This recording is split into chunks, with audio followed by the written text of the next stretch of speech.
14. The dank humidity bathed my nostrils in the murky tunnel. Inner illumination lit the scene as I rounded the first curve. The air inside was cooler than I remembered, and I wondered if the newly unlocked tunnel created a sort of slow vacuum, causing a natural air conditioning effect. Halfway up the tunnel, my ears pricked up at the clicks of footfalls ahead. A low, shadowy figure emerged. "Charney?" "Gah! You scared the shit out of me, man," the goblin swore in his nasally tone.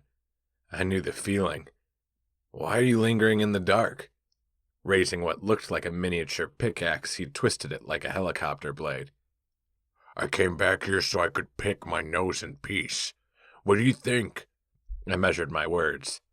"Your unique demeanor rivals only the smart-ass attitude of your older sister." From earlier conversations, it was apparent he took offense at the mention of his minutes older sister's dominance due to age, an apparent goblin tradition.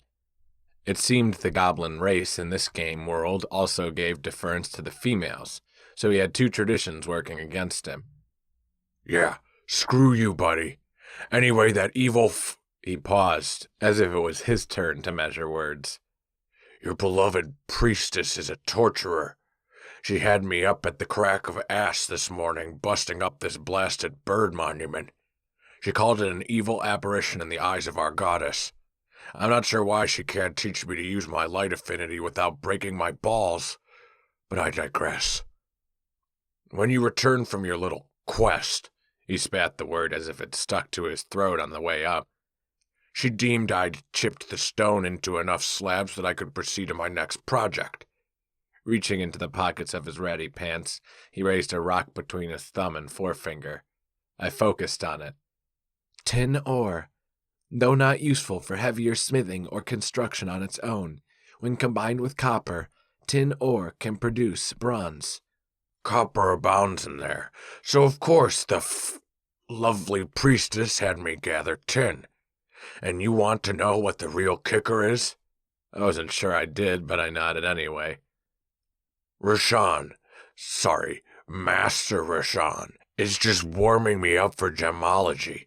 She said chipping away at metal with the jeweler's pick might give my fingers the agility to treat gems with the required delicacy as I carve them from stone.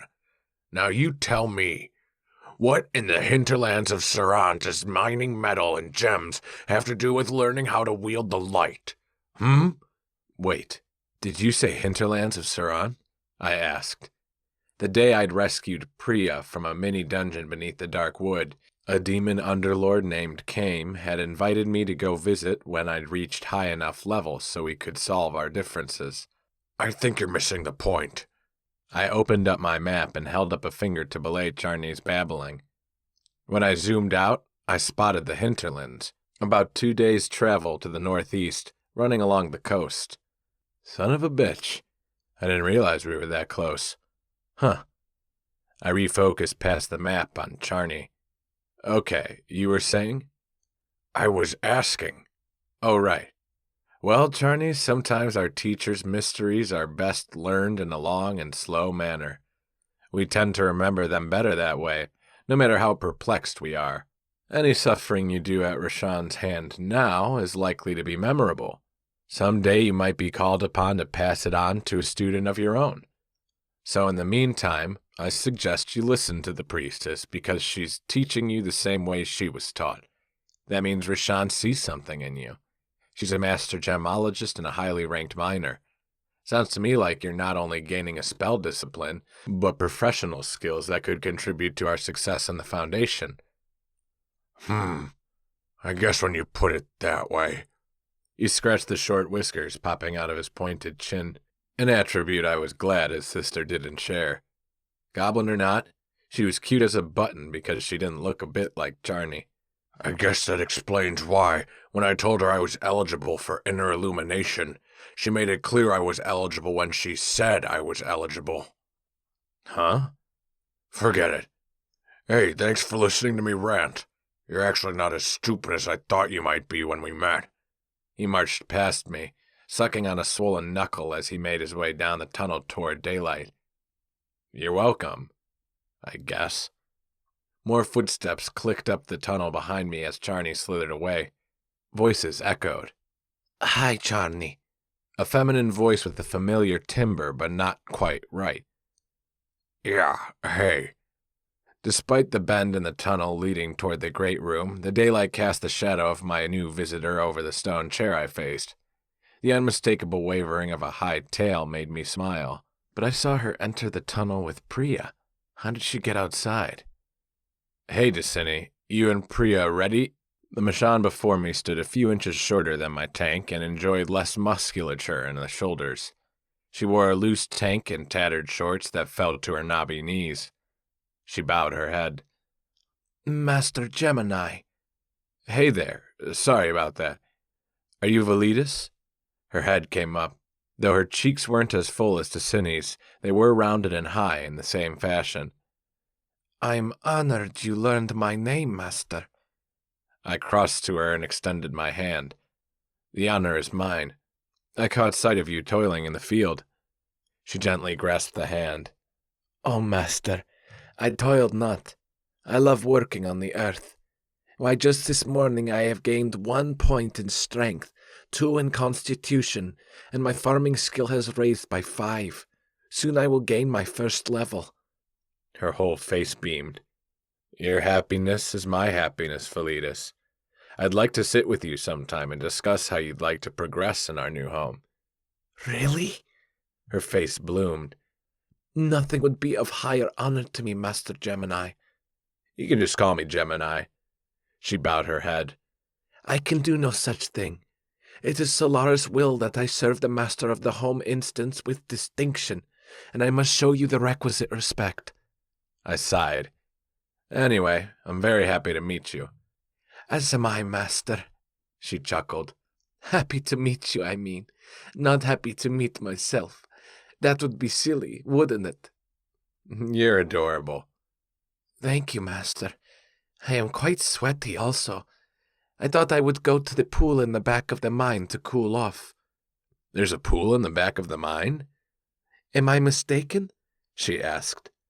"Pulo said—" "I never made it to the back, so I wouldn't know. I'm just surprised." "Oh, yes, it seems Solara has seen fit to bless us with crystal water in which to bathe. The goddess desires our cleanliness when we aren't laboring." "Well, I'll have to keep that in mind. I could use a bath myself." "Perhaps you could join me, Master." She lowered her head again. "Unless, of course, you desire privacy."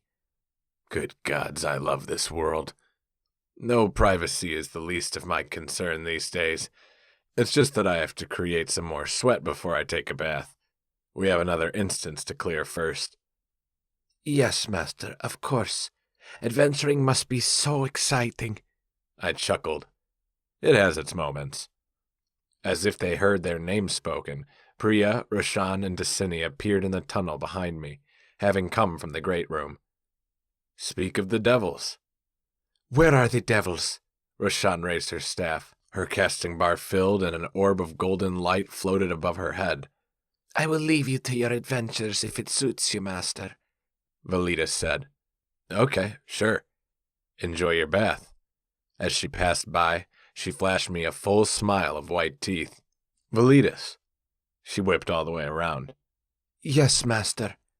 "Would you mind greatly if I called you Val? My mother's name was Valerie, and you kind of remind me of her." The Michonne's mouth dropped open. "Such—" She sucked in short breaths and pressed a hand to her chest. I thought she might faint. "Such honor you bestow on a stranger.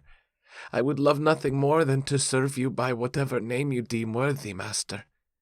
"You are very kind, Val. Thanks."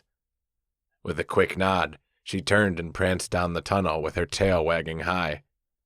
Decini appeared next to me as I watched the other Michonne go. It wasn't that she reminded me of Mom, really. I just loved the way she smiled and the joy she exuded. It was almost selfish on my part to make her day. "You have made that woman about as happy as she can be." Decini stretched out a finger. "See how her tail waves high and slow behind her? This is an obvious sign." "Hey, that's good to know." My mistake came to me just a second too late. I realized I'd made it twice in the last few seconds. Priya slapped my butt for the second time that day. You never told me you remembered your mother. She marched around me and peered up. You had a mother? Uh-oh. Then I recalled the filter I'd read about my first days in Enora and engaged it. Oh, never mind. Never mind? She thrust her hands on her hips. Never mind? Who in the hell are you, Gemini Fowler? Enora? Hello? The filter? WTF? Rashan marched into view. You have been dishonest with us. I see this in your eyes. Speak, fool. I brought up my interface and searched the player agreement with a thought. In the section about the massive XP penalty for discussing the outside world, I found an update I must have unknowingly dismissed. This was not an uncommon act on my part, with all the messages streaming across my screen since we'd founded the home instance. I skipped the preamble about the penalty and read, Update regarding your support request. It has been brought to our attention that players might use common references from the outside world, and that an XP penalty would be unfair in some situations.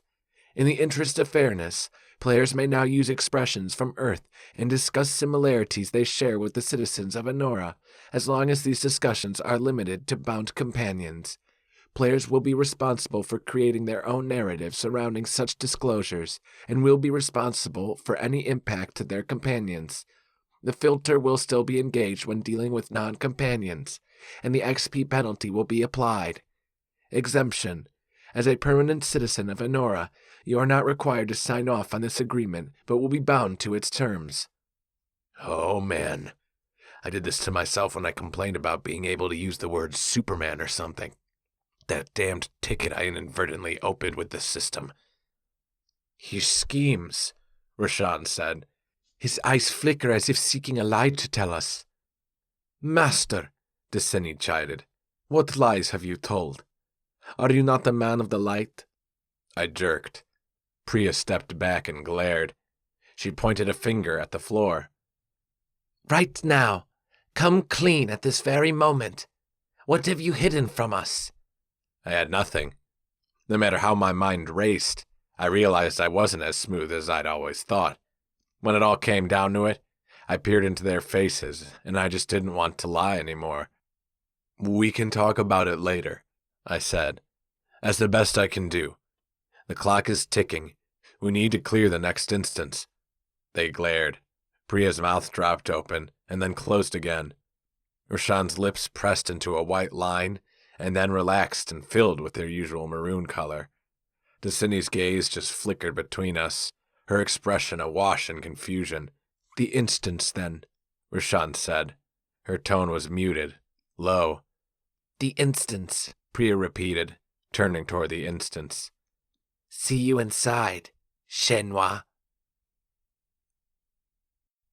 15. What kind of reward was this? I was only being nice to my new laborer, who reminded me of my mother. She'd been honored by the request I call her veil, but what that simple slip had bought me was pain in my already encumbered backside. Then it got worse. Rashan's disposition has dropped to endeared, angry. Priya's disposition has dropped to endeared, angry. Just like that? I waited for a message about Desini's feelings, but none came. When I checked her character panel in my interface, I saw Beloved. At least someone is giving me the benefit of the doubt around here. I'd have expected it to be Rashan. We stood in another wide cavern, but no stalactites dangled from the ceiling. A quick scan of the surrounding area revealed no side tunnels, no place to go. In the center of the room, about 30 yards away, a glowing pedestal pulsed red. A gloomy silence pervaded. No one would make eye contact with me except for Click, who pumped her front legs at me as she stood on the rears. All this because Enora forced her rules on me in the first place. Grrr. I stomped toward the pedestal. Master, Desini called. Wait. I should activate it in case there is danger. Screw it, I said. Boots clanked on the flat, stony surface behind me as she ran to catch up. She grabbed my shoulder and spun me halfway around. Master, I am the tank. You are the ranged dealer of damage. I will activate the pedestal in case it is a trap. Do not let your feelings cloud your judgment. Her attention shifted to Rashan, then Priya in turn. She shoved me back with one hand before reaching for the pedestal. When she set her hand upon it, a glow filled the rock ceiling high above and cast the sprawling room in a brighter light. A klaxon sounded. Giant red letters zoomed toward me within my interface. Wave 1. 5, 4, 3, 2, 1. Uh-oh, Priya muttered. This can't be good. Slits appeared high in the cavern walls, and, although the openings were created by sliding rock, a metallic clank followed. Distant squeaks filled the room as flying creatures slipped through the holes to circle the air above. Their wings glowed orange and yellow with flames as they swarmed to the center of the high rocky ceiling.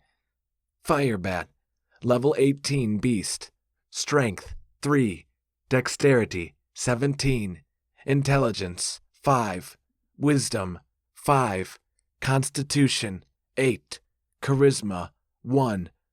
They descended in all directions, targeting us in groups. I swung my bow up and ripped an arrow from my quiver. Priya, flash fire isn't going to work. They'll have resistances. Use lightning. The half-elf didn't respond, but the white glow forming around her hands as she charged up a spell told me she'd heard. Rashan, run behind Destini's shield. It's fire-resistant. Yes, Destiny yelled. Come and take shelter. Rashan sprinted across the floor, the hem of her robe flowing around her legs as she passed me by without so much as a glance.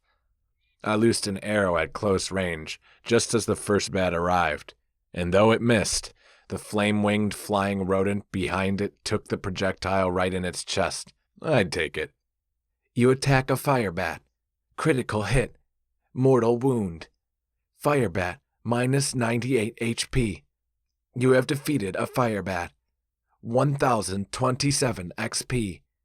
With no other recompense, I swung my bow at the closest one and diverted its trajectory, but not before one of its wings burned the hand clutching the bow. Gah! Firebat uses fluttering flame, minus 21 HP, burn. As a third swooped in, I jerked left, then jumped to the right, barely escaping its fiery wings. I slid another arrow easily from my quiver, then notched it to my bowstring as the two surviving bats recovered and set their sights on me again. My burned hand screamed as I tightened my grip on the bow, and I had to clench my teeth to steady my hand. This time I allowed the yellow glow to fill from the fletchings across the shaft, and all the way to the tip of the arrowhead where it flashed to indicate a full mana charge. You use penetrating shot. Overkill. Firebat, minus 107 HP. You have defeated a firebat. 1039 XP. The third bat came right on its tail. I tried to feint and dodge, but it wouldn't be fooled. Its body angled right to swoop at my face. Sharp claws grasped my lips and clamped down. Warm blood flowed in the crevice between them. Perched on my face, the bat's mouth gaped and vampiric teeth clamped onto the tip of my nose. I howled a nasal cry as I dropped my bow and flailed both my fists. Burns blistered my knuckles as it fluttered its fiery wings. Steam rose from my cheeks as the flesh began to melt and blister. The scent of my burning skin brought up my bile, and I realized how much damage this thing I'd taken for granted was doing. Click jumped helplessly at my feet, unable to engage. I bit the bullet by grabbing it with my off hand and tearing it away. Ah! I screamed when my lips split where each claw detached, then a chunk of my nose tore away in the beast's mouth. Smoke rose in a poof where the flames burned my palm when it circled the flying freak's neck, but what was done was done. Its wings flapped in my grasp as I closed my grip with all my might until the webbing between my thumb and forefinger wrapped around its neck and snapped it. The flame extinguished as the bat dropped to the floor. Blood poured down my chin in rivers from my lips and nose. I gagged and swallowed the coppery fluid as my burning cheeks cooled and blisters pulsed with their own heartbeats. I dropped to a knee and reached for my bow. Destiny and Rashawn stood near the pedestal. Smoking corpses surrounded them. Dead bats were scattered at intervals between those two and Priya. Smoke rose from the Michonne's shield, and I assumed Destiny had bashed the bats away, then unloaded her mace on them. Since they hadn't been elites, they'd dropped as easily as my targets, though nothing about the pain tearing through my face screamed easy. Notes at the bottom of my log indicated Priya's lightning pulse had hopped efficiently from bat to bat, zapping them from the air above. Click took a few steps to the side to avoid my gushing stream of blood. "Think I could get a heal?" I growled through torn lips. For effect, I spat blood near my boots. Rashawn raised a glowing hand, but stared away. Rashawn casts minor heal on you. Plus 25 HP. Plus 5 HP. Plus 5 HP. I brooded as my health slowly ticked up. When my lips sealed enough for me to form coherent words, I gritted my teeth to keep my tone even. "You can't spare a flash heal with your almost full mana?" I received no answer, and again no eye contact. "I'm sorry, is this a bad time to—" Wave 2. 5, 4, 3, 2, 1. Oh, great.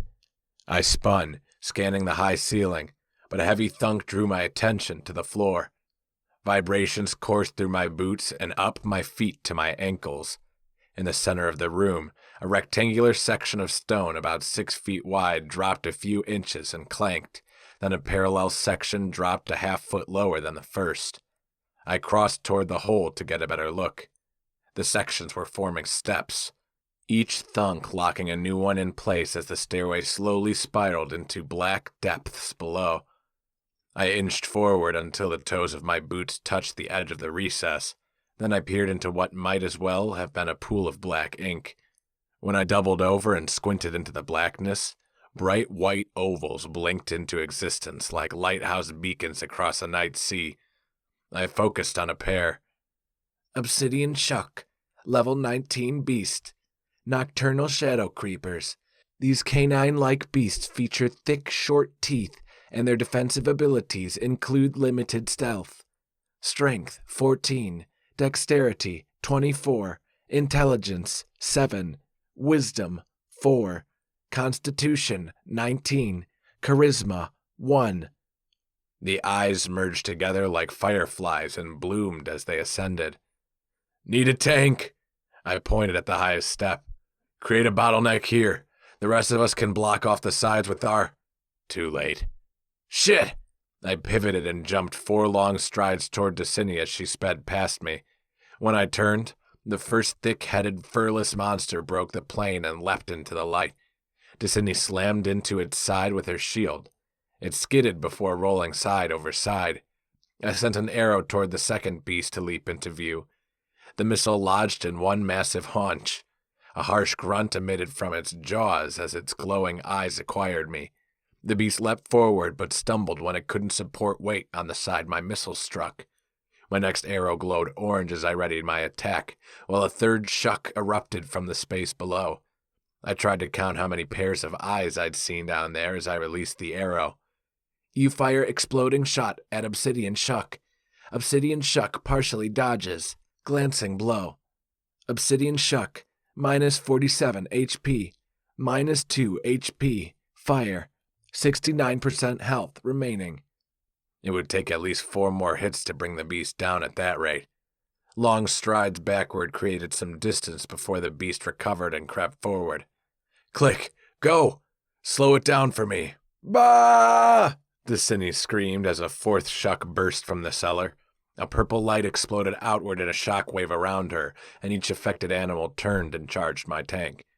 A memory about something I'd read in the player's manual struck me in the moment. The word threat passed through my mind as Destiny used her howl ability to grab hate, and a table appeared. Destiny howls. Threat table. Target. Obsidian Shuck. Primary target.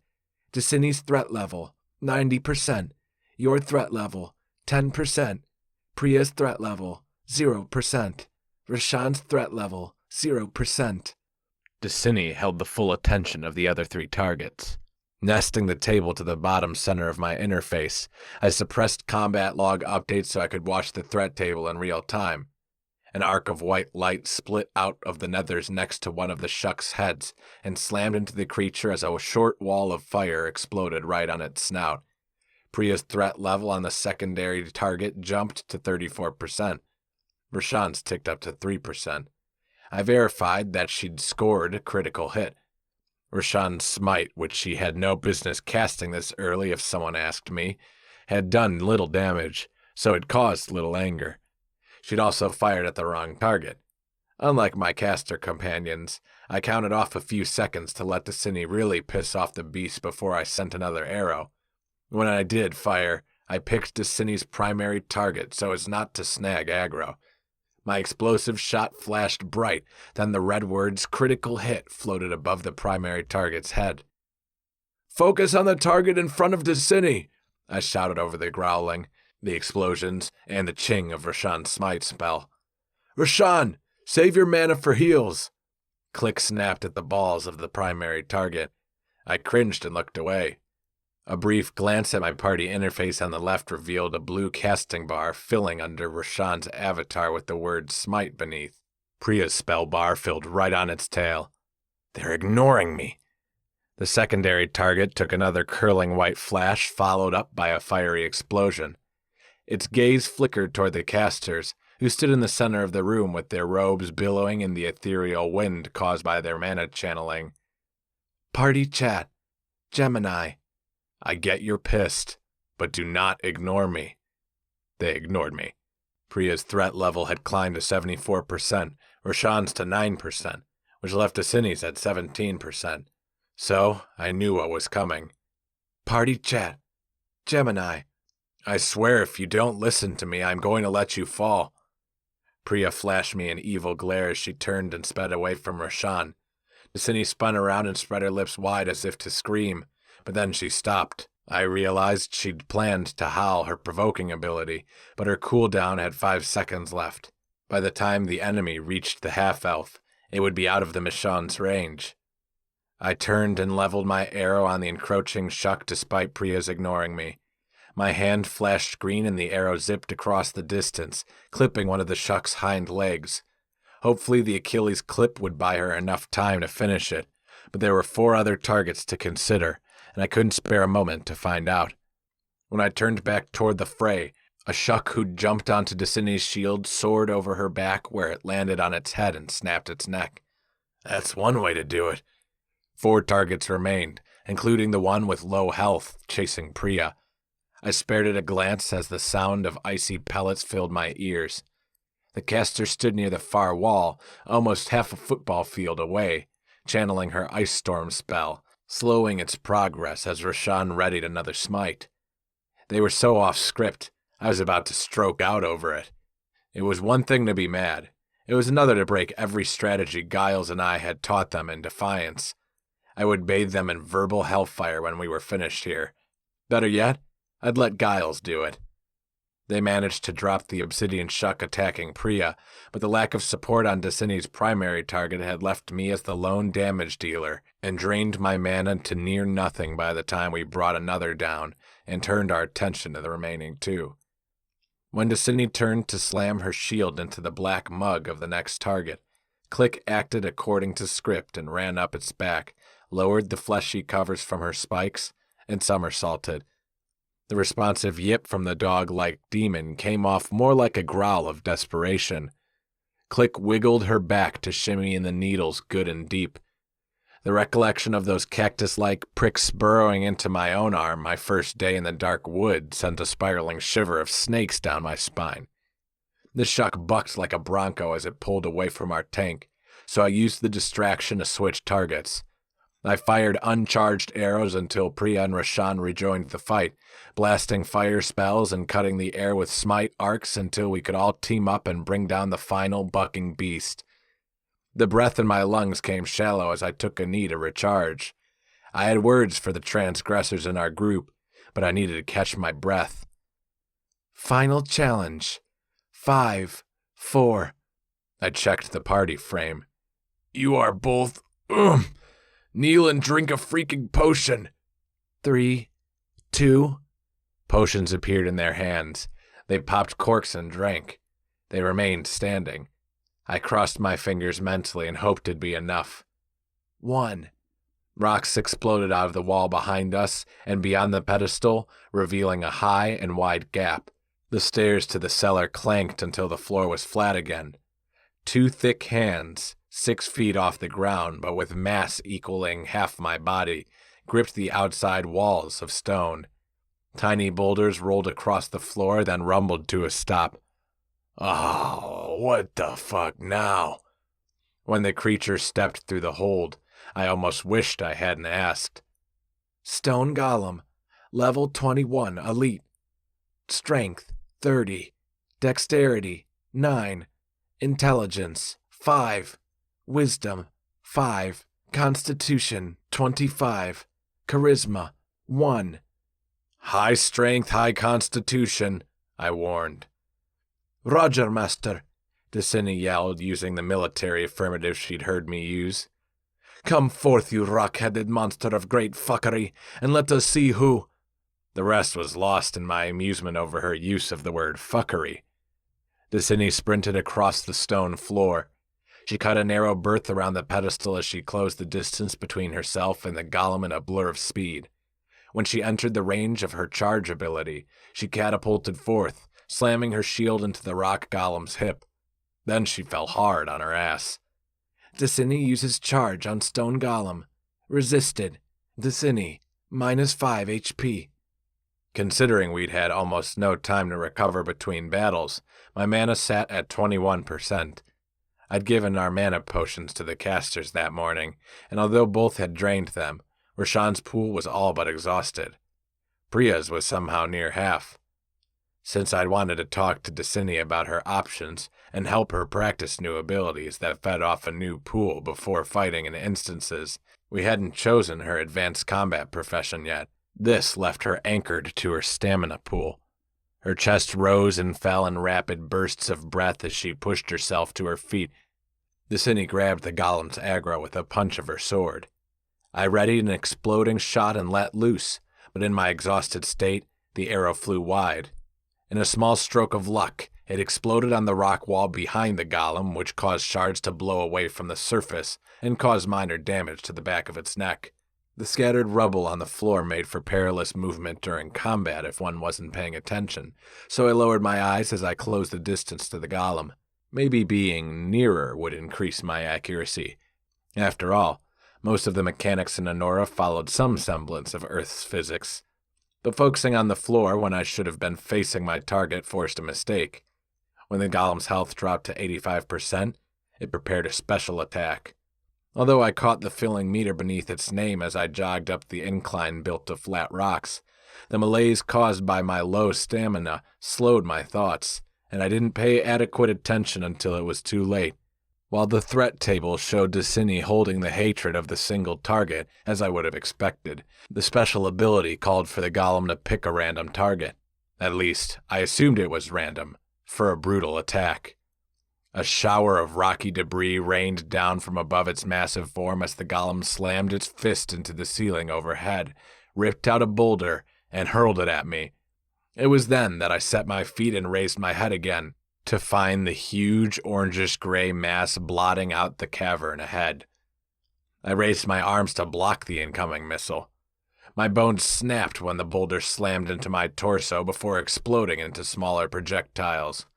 My back thumped the ground and pushed a plume of dust into the air. As my arms flailed, out of my control, a crushing pain born of hell itself sent shockwaves in all directions through my extremities. A vain effort to urge my neck muscles forward ended with the back of my head clunking against the stone floor. My health meter flashed red. Every nerve in my body screamed like they had the last day I spent on Earth, and, for the first time since entering Enora, I prayed to Solara for a heal. Though the world before me was a bloody wet blur, my interface was clear as day when I saw Rashawn's casting meter fill, and I breathed as close to a sigh of relief as my busted chest would allow. Rashawn casts Smite. The blurry world faded to black. 16. I screamed and raised my arms as I respawned in the great room outside the instance. They were no longer broken, of course, but the echoes of torment didn't dissipate so easily. I patted the back of my head and found all was well there, too. My stamina bar was full, and breath flowed evenly and fully to and from my lungs. There were no hints of resurrection sickness, which I should have known from Priya's earlier revival. But as I glanced up at my party frame, I saw Dasini, Rashan, and Priya were still in there, going at it with the rock monster. Since little time had passed between my death and resurrection, and hours had when I died in Broomhill, it was clear the rules really were different when we were inside the Foundation boundaries. But I'd been dead long enough that Rashan hadn't been able to resurrect me, which meant they hadn't been able to finish the job in time. Why didn't they just follow the plan? Why didn't they just listen? Haven't I proven myself to them in enough ways that one little slip about my mother was worth waiting for an explanation? My heart pounded, and I ground my teeth as I eyed the instant's entrance. Stepping toward the swirl, I held my hand over the glowing rune. Instance locked.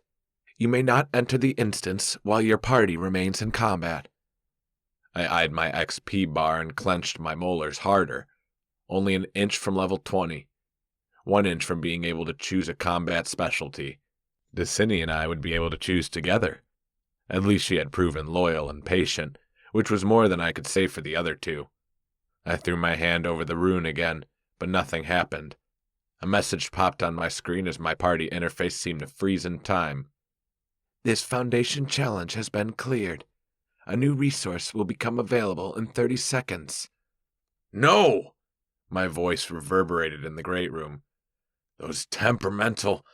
I could have leveled before the invasion. Those... My words trailed off as I seethed at the spiraling moats at the entrance.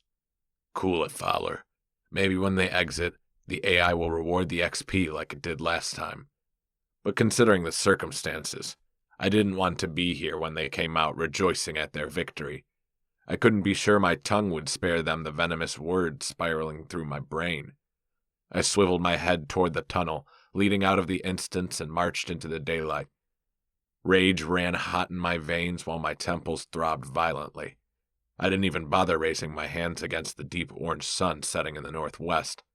Instead, I absorbed the heat, accepted it, let it fill me with aggression. I might need it where I was going. I spotted Moggy and Giles to the north as they continued to chip away at fallen trees. Vale might still have been bathing in the first cave we'd cleared because I saw no sign of her. A new structure stood just beyond the master's cabin, but I didn't bother focusing on it. A light in each building signaled the people assigned to them were inside, toiling away at this or that. I had a clear line to the passageway leading west. Even with his advanced level, Giles wouldn't see me at this range if I went into stealth, so I did.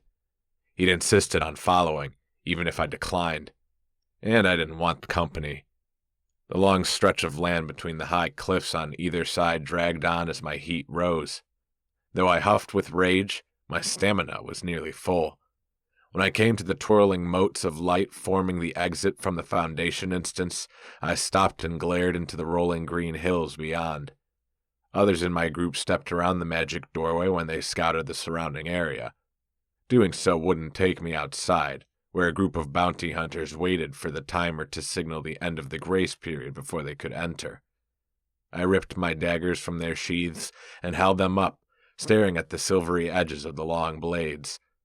My ability icons on the skill bar turned gray as the system message popped up. You have changed your class to Assassin. Global cooldown, 30 seconds. The countdown continued as I loosened the tendons of my fingers around the handles of the weapons, but even after it expired, I stood there and pulled long breaths until the sun dipped beneath the far peaks and the orange sky dimmed to purple.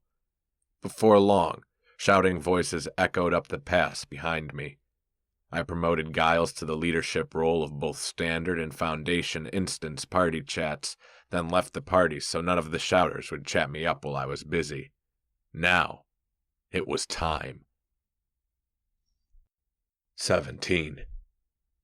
If not for the camp that popped into view when I stepped from my home instance through the spiraling doorway and into the outside world of Enora's grassy hills, I might not have noticed the transition.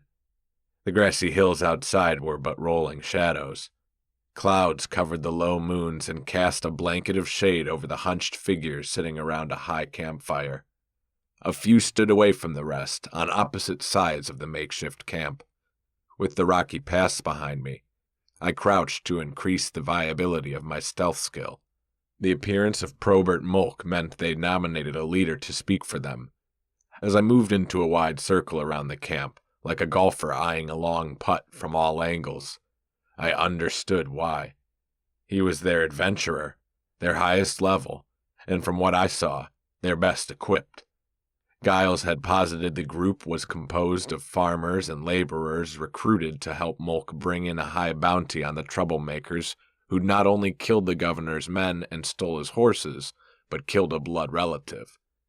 But Mulk had given me insight into his motives. Maybe in numbers, these people would better spot us trying to flee the instance, but when I took his words into account and coupled it with the quick inventory of their often threadbare clothes, I believed they were placeholders for something worse to come. I understood the attraction of Mulk's offer to these people. They could get on the good side of the Regent by pinning us down while enjoying safety in numbers. They likely fantasized about potential benefits for acting in Zane's service. The irony wasn't lost on me that these people served this prick who'd hired mercenaries to terrorize the roads between their towns.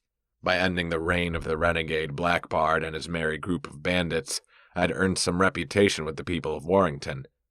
I wondered how many of the men here might be from that town, unaware that the people who freed them from fear of the roads were the same they obstructed. In other circumstances, the presence of tents and bags filled with supplies might have indicated some level of preparation for a short-term siege, but their weaponry did not. A few bows of decent quality leaned outside tiny tents composed of tanned animal skins thrown over cords tied to the jagged branches of the few trees available. Quality didn't imply stats, though, and the lack of attributes on the weapons made me wonder if they were fashioned for hunting game. A few short swords lay in the dirt near the people surrounding the fire against the cool night, but again, they were nothing special. I kneeled next to one of the larger hung canopies when footsteps drew near, one of the men patrolling the camp's perimeter. The eye icon representing my stealth status was solid black as I clutched my daggers and peered around the tent to scan the campsite for other patrols, but spied none. A stocky man passed me by, mere inches in front of my nose. My muscles tightened, but I steeled myself. With the clouds blocking the moons and the sun checked out for the night, that little black icon lent me the courage. Though others stood and stretched at intervals, the one who'd passed me by with the slight pooch hanging over his belt was the lone patrol. Mulk faced west 20 yards away with his head poking over a jagged rock serving as a backrest. His arms wrapped around knees he'd pulled near his chest. Maybe he'd watched the sunset. I scanned the rest of the camp. My ego was alive and well in my new digital form because this was insulting. Granted they came in numbers, but I counted more level 10s than 16s, and once I verified Mulk was the highest at 18, I understood why Giles would worry about dark affinity points. A level 51 rogue with his abilities would decimate these people in seconds. My thoughts lingered for a moment on how Enora had chosen to balance power in the game by threatening the pious with Hokram's influence if they took advantage of the weak. It'd be interesting to see how that worked out when players who didn't care about chaotic alignment rolled into Enora. Something told me they already had, and it had pissed Enora off, which turned my thoughts back to my piss luck that I'd ended up in a game world where the AI seemed to have a personality and a penchant for the dramatic. How I hoped she wouldn't ruin the game for people because that would be the end of me. A hunchbacked figure pulled a kettle off a rod hung over a smaller fire to the east and carried it around the circle, offering it to the men and women gathered there. A wine flask followed a similar path as loud conversation and laughter shot crossed the fire at random. Their joviality added to Mulk's narrative they were merely here as placeholders. That didn't mean I'd make it easy for them, though. If there was the slightest chance they joined with whoever was coming, and one of my party members caught a lumberman's axe in the back, the likelihood should be mitigated. Once the patrol was halfway around the circle, I crept around the tent to the other side, grabbed a tall sack bulging with its contents, then popped open my interface. Holding the cloth container in one hand and my magic bag with the other, I focused on my inventory pane. My thoughts did the work, and the sack disappeared as its contents were divided into 4 of my 50 slots. Storage mechanics are going to get nerfed when players come along. Or maybe the AI thinks storage is the least of our problems. I'd agree. I crouch-walked to a sleeping roll and patted it down, then moved to the next. Moving from tent to tent at a steady pace kept the patrol halfway around the campfire like we were heavenly bodies in differing orbits. I kept tabs on him to make sure he didn't catch up as I glanced inside the next tent, made mental notes of what I saw, then moved on with the intention of doubling back later. No one sitting around the fire so much as cocked an ear in my direction. When I'd first approached this bunch in an angry huff, I'd considered banging heads together and then bursting into the shadows to help them question their life decisions. But at level 19, it wasn't like I was super OP against superior numbers. And when I saw who I was dealing with, farmers, hunters, and perhaps a couple adventurers, my mischievous intent dwindled.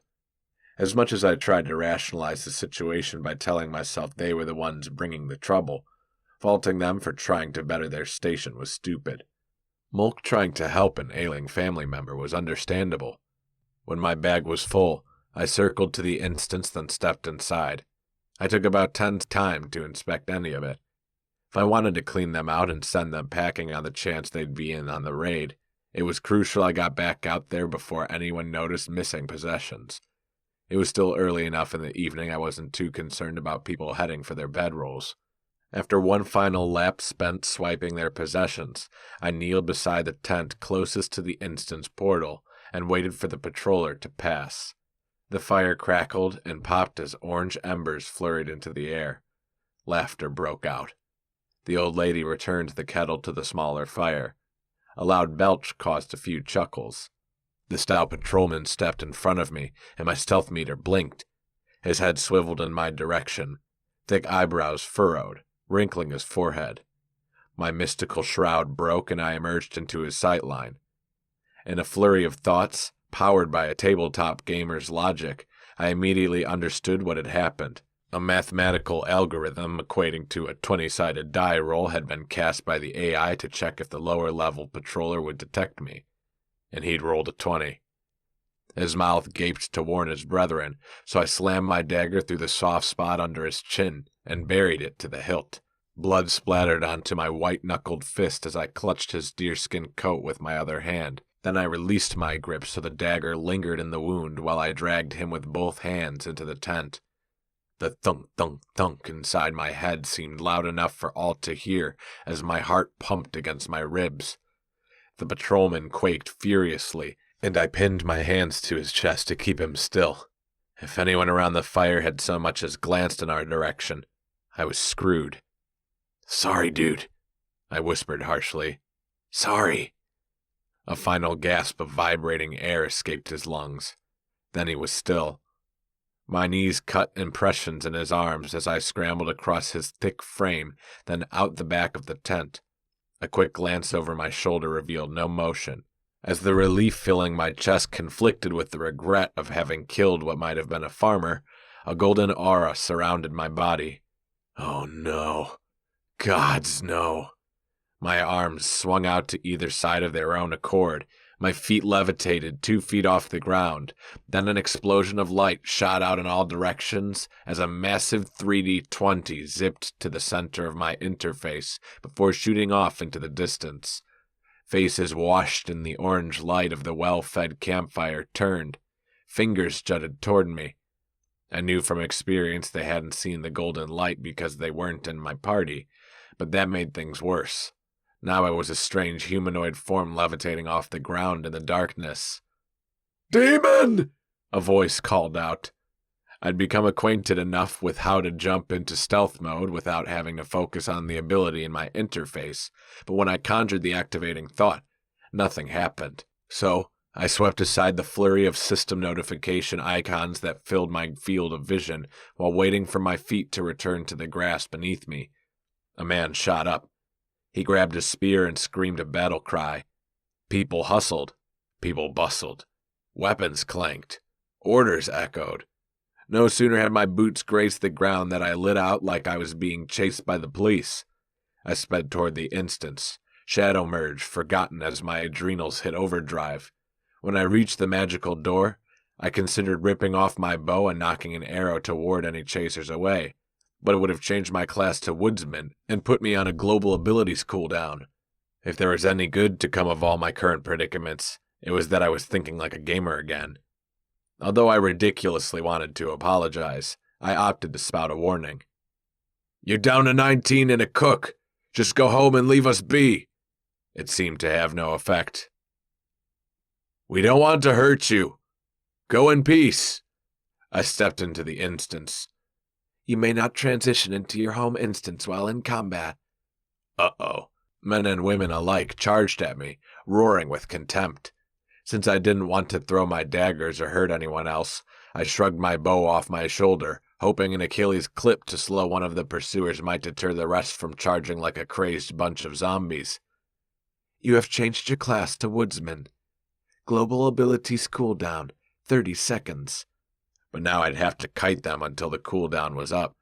I took off running to the north, where jagged outcroppings from the outside of my high cliff walls might give me some cover against the couple of bows I'd seen in the crowd. What I hadn't considered is some of these people hunted game, which meant they ran a lot and could hit moving targets. These few chased me down in just seconds. I zigged, barely escaping as a hand grasped my chest armor behind my neck. I zagged, just managing to break the grip of hand clutching my shoulder. I'd turned hard to the west, then slipped back into the camp. The second I'd broken their sight lines behind one of the larger tents, I envisioned a purple cloud to shadow merge and enter a stealth state to break combat status. "Shadow merge is an assassin ability. You are currently a woodsman, idiot. Your idiot skill has reached level 4. -10 charisma for 10 minutes. So much for thinking like a gamer. An image of an old-school sci-fi movie sprang into my head. In it, a guy named Han Solo was on this giant space station being pursued by soldiers clad in white armor called stormtroopers. In order to give his friends some time to escape, Solo turned and sped toward the troopers with his rifle clutched to his chest, screaming. In their confused state, the stormtroopers turned and ran. So I shouldered my bow, ripped my daggers out of their sheaths, and did that. Ah! I sprinted toward the wall of assaulters. "You have changed your class to assassin. Abilities cooldown, 30 seconds. To my surprise, a few of them actually skidded to a halt and turned, but the majority kept coming. Pain is near. My legs pumped as I threw concerns of stamina to the wind. If they killed me, I'd lose almost 0 experience since I'd just reached level 20, and penalty XP stopped at the level threshold. Global cooldown, 17 seconds. But what if they don't kill me? Damn it! I hissed as I closed to within mere steps from the closest of the incoming enemies. I skidded and turned right, barely escaping the swing of a slim woman who carried a hammer. Not a warhammer, just a hammer. The crowd was on me in seconds. Someone grasped the back of my armor, and although I dragged the person a few more feet forward as my leg muscles pumped for all they were worth, a second hand grasped my shoulders, then yanked me to the ground. Global cooldown, 11 seconds. Then they circled me. Smiles spread in their otherwise shadowed facial silhouettes like whites. "Don't hurt him," a voice commanded over the growls of the crowd. 2 men jerked to either side as a familiar figure entered the circle. His chest rose and fell in short, heaving breaths. Global cooldown, 6 seconds. Mulk peered down at me, then smiled. "You're a shifty one, Fowler." "We should kill him," said the woman wielding the hammer. Mulk threw her a reproachful glare. She lowered her gaze in response. "After talking to our friend here," He cocked his chin down at me. I did a little research. If he is what I think he is, killing him won't help. Tell me, feller, why'd you come out? I shrugged, but it came off weird in my prone position on my back. I thought if you lost your gear, maybe you'd go home. Good answer. What?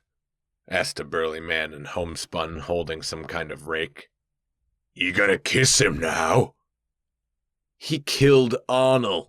If we can't kill him, we can still hurt him, another man said. Yeah, the crowd agreed. It's going to be a long night, mister, a young man with curly blonde hair said.